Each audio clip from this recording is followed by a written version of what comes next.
Good morning students. आज bee hive का second chapter पढ़ेंगे, उसकी समरी।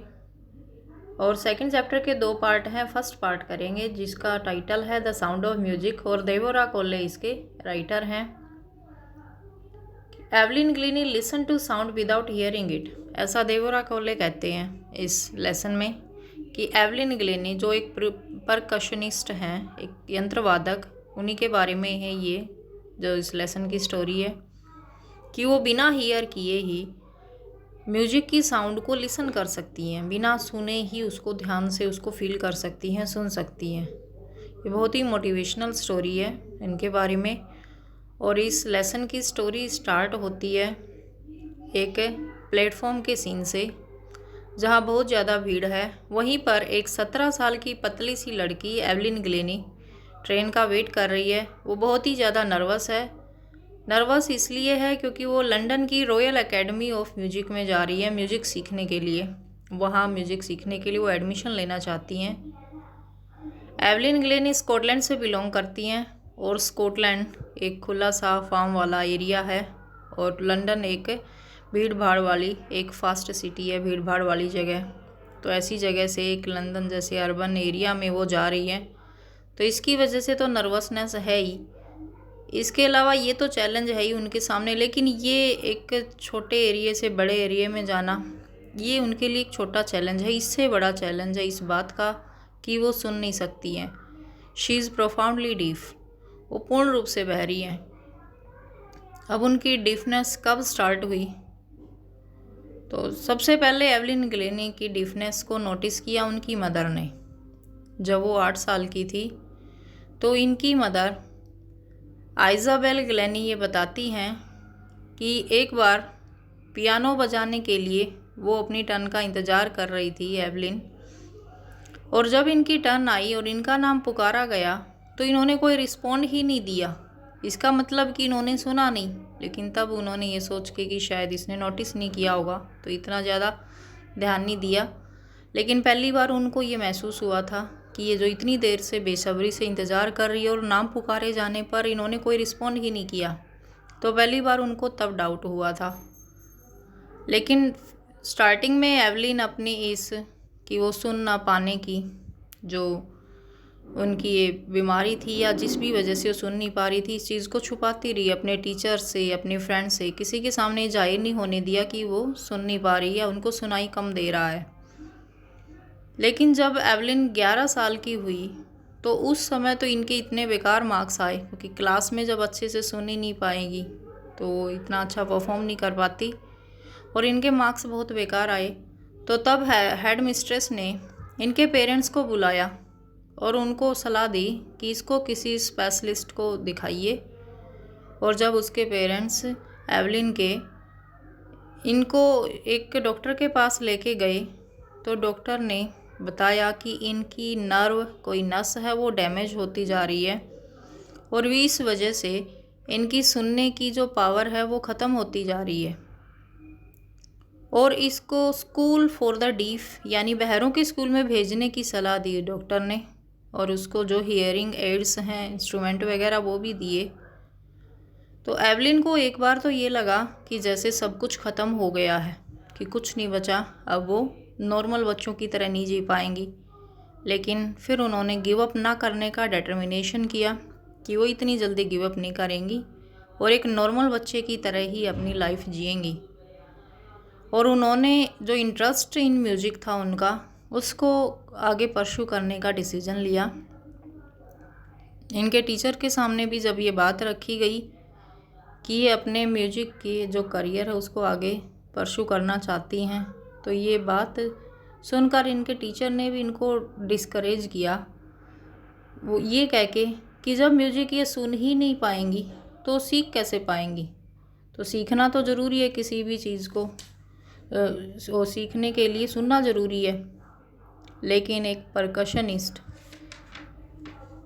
जो रोन फोर्ब्स थे,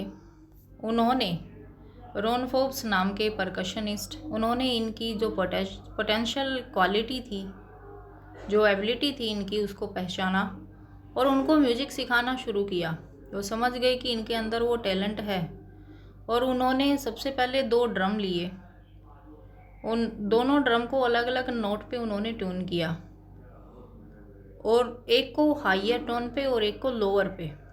और एवलिन को कहा कि इसको सुनना नहीं है, इसको फील करना है कि किस तरीके से फील कर पाते हो, और अपने अंदर की जो एबिलिटी है उसको पहचानना है।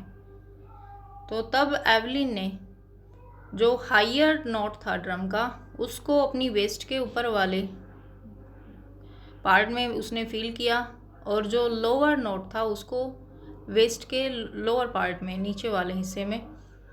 तो इस तरीके से एवलिन को ये डिस्कवर हो गया, ये पता चल गया कि डिफरेंट नोट्स हैं जो डिफरेंट यंत्रों के, डिफरेंट इंस्ट्रूमेंट के, वो डिफरेंट पार्ट्स ऑफ बॉडी में वो सेंस कर सकती हैं, महसूस कर सकती हैं। और फिर उन्होंने अपनी लाइफ में मुड़कर कभी नहीं देखा और आगे ही बढ़ती रही। तो 16 ईयर की एज में इन्होंने म्यूजिक को ही अपने लाइफ बनाने का डिसीज़न लिया, और लंदन की रॉयल एकेडमी ऑफ म्यूजिक में ऑडिशन देने के लिए जब ये गई, तो उस एकेडमी के इतिहास में आज तक के इतने हाईएस्ट मार्क्स स्कोर किसी ने नहीं किए थे जितने वहाँ एवलिन गिलेनी ने किए फर्स्ट ऑडिशन में ही। तो स्टार्टिंग में तो जो ऑर्केस्ट्रल परफॉर्मेंस होती थी, ऑर्केस्ट्रा के साथ वो जाती थी परफॉर्म करने म्यूजिक ग्रुप के साथ, लेकिन धीरे धीरे वो सोलो परफॉर्मेंस भी देने लगी। 3 साल तक उन्होंने वहाँ उस रॉयल एकेडमी में कोर्स किया, और इस दौरान उन्होंने बहुत सारे ऐसे वो अवार्ड इन्होंने हासिल किए जो आज तक शायद कोई नहीं कर पाया है इतने कम टाइम में। और इतने टॉप अवार्ड अचीव करने के बाद भी ये बहुत ही हम्बल रहती, कभी ये नहीं मानती कि इन्होंने बहुत ग्रेट काम किया है। इनका ये मानना था कि यदि आपने अपना कोई गोल चूज कर रखा है और उस गोल को अचीव करने के लिए आप हार्ड वर्क कर रहे हो, तो डेफिनेटली आप अपने उस गोल को अचीव करेंगे।